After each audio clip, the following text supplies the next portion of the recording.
My God, I hate drugs. Meantime, this is what the president's spokesman has to say for now on the issue. In a media briefing this morning, Harry Roque said for as long as Uson remains in her post, she continues to enjoy the president's trust. For as long as she hasn't been fired, she enjoys trust and confidence because all presidential appointees serve at the pleasure of the president.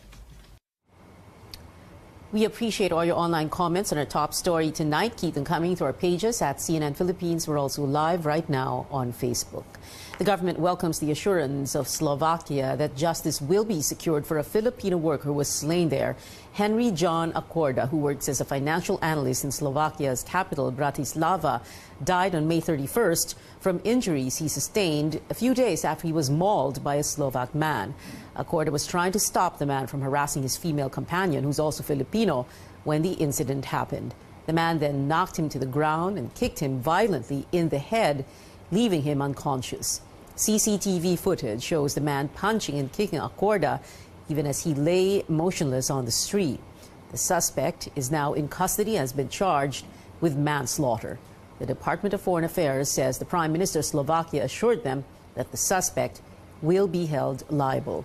Philippine Ambassador to Austria Maria Cleofe Natividad went to Bratislava on Wednesday to offer condolences to the family of Acorda.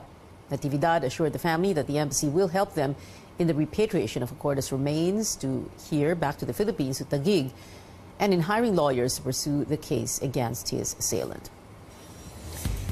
Here today's global headlines. Beijing may have removed missile systems from the disputed Woody Island in the South China Sea. New analysis from Israeli intelligence firm ImageSat International suggests the systems may have been removed or relocated. Previous satellite imagery showed a number of missile launchers and a radar system on the island's shore covered by camouflage netting. Those have now disappeared. But two U.S. defense officials tell CNN China may have likely concealed them inside buildings. On Wednesday, Beijing said it was the U.S., not China, which was militarizing the region. Sources tell CNN the upcoming summit between U.S. President Donald Trump and North Korean leader Kim Jong-un could last 2 days. Two sources familiar with the matter say U.S. officials have laid the groundwork for a second day of meetings if the two men decide they want to continue discussions. A White House spokesman declined to comment on the matter. Mr. Trump and Kim are due to meet on June 12th in Singapore at the Capella Hotel on Sentosa Island. Meantime, another personality who may be at the summit is former NBA star Dennis Rodman. Rodman's agent, Darren Prince, says the basketball star is considering making the trip, but no plans have been made yet. Rodman has traveled to North Korea in the past and seems to have struck up an unlikely friendship with the North Korean leader. In the meantime, President Trump is slamming rumors surrounding his wife's weeks away from the spotlight. President and Melania Trump appeared before the cameras yesterday afternoon. It was the first time the First Lady did so since undergoing a procedure in May for a benign kidney condition. Mrs. Trump attended her first public event on Monday, but it was closed to the media. Wednesday morning, Mr. Trump tweeted, quote, "The fake news media has been so unfair and vicious to my wife and our great First Lady, Melania. During her recovery from surgery, they reported everything from near death to facelift to left the White House and me to abuse," unquote. The U.S. president adds the rumors are all fake and Melania is doing really well, unquote. Gunmen killed a Davao-based journalist this afternoon in Panabo City, Davao del Norte. The National Union of Journalists in the Philippines, Davao chapter, identified the victim as Dennis Denora, publisher of Trends and Times, a community paper in Davao del Norte. Denora was in his car with his driver, Mayonita Rivera, when gunmen ambushed them at around 2 this afternoon. Rivera was wounded but survived the attack. Police are investigating the killing. The NUJP previously listed 9 work-related journalist killings during the Duterte administration. We're still closely watching the effects of Tropical Depression Doming. Pag-asa says the storm is now 675 kilometers east of Aurora Province. It's packing 55 kilometers per hour maximum sustained winds and gusts reaching 65 kilometers per hour.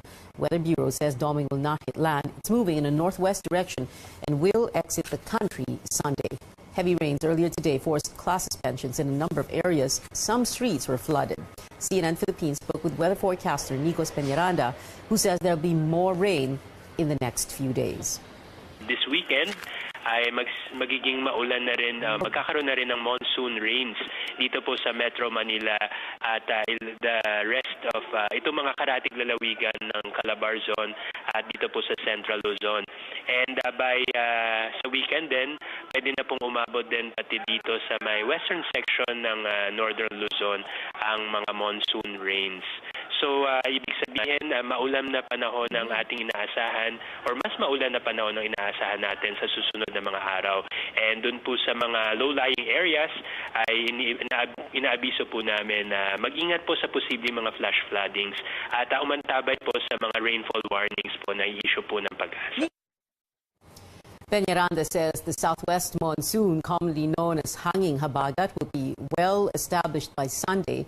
This is one of the signs of the onset of the rainy season. Good news for Meralco customers. Power rates are lower for the second consecutive month. The power distributor Meralco will be charging around 12 centavos less per kilowatt hour. That means a typical household consuming 200 kilowatt hours a month will get to save 25 pesos. Last May, power rates also went down over cheaper generation and transmission charges. Ang nangyari ho kasi, halos lahat po ng cost components ay bumaba. Particular na ho itong generation at transmission. Kaya na wipe out ho yung increase nung fit-all rates. More than 100 pesos reduction na siya kung isasama natin yung nagdaang buwan. Malacanang has yet to reveal details on President Duterte's announcement of radical changes he said would happen in the coming days. But his spokesperson says whatever the plan is, these changes would mean an intensified move to battle criminality in the country. Our senior correspondent SlNlBAK has more. Will the whole country be placed under martial law or a sort of leveled-up state of national emergency? The president's spokesperson doesn't have a definite answer. Ang sabi po niya, possibly state of national emergency. If there are legal and factual basis, that's in the Constitution. For PNP Chief Oscar Albayalde, there's no indication about the president issuing a new declaration. And as of this time, siguro naman the president has his own advisors dyan. No? Alam naman natin na meron din naman siyang security advisors dyan. And we do not want to second guess the president on that dun sa statement niya. Pero as of this time, walang indication whatsoever na sinasabi ng ating presidente na patungo doon sa sinasabi mo.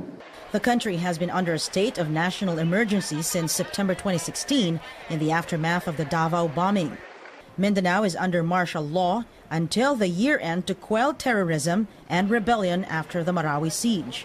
So what does the president mean about the radical changes that will happen? His spokesman says the president wants a tougher approach to combat criminality. Seems to me that the president recognizes the room for improvement as far as the fight against criminality is concerned, and hence his latest pronouncement 2 nights ago. The president's strong anti-crime stance comes in the wake of an Australian-based think tank's Global Peace Index report. The report states the Philippines is the least peaceful Southeast Asian country amid the drug war and the aftermath of the Marawi siege. But the country's top defense chief downplays the report. How could we be less, next only to Korea, less peaceful? No, maybe if you ask the North Koreans, they will see that they are also peaceful. Dahil wala namang patayan doon di ba? SlNlBAK, CNN Philippines. What started out as a highly controversial presidential kiss planted on the lips of a married woman in South Korea has now evolved into a quarrel. The back and forth between former TV host Chris Aquino and Communications Assistant Secretary MOCHA USON still on. The spat began when USON dragged Aquino's late father into defending the kissing controversy.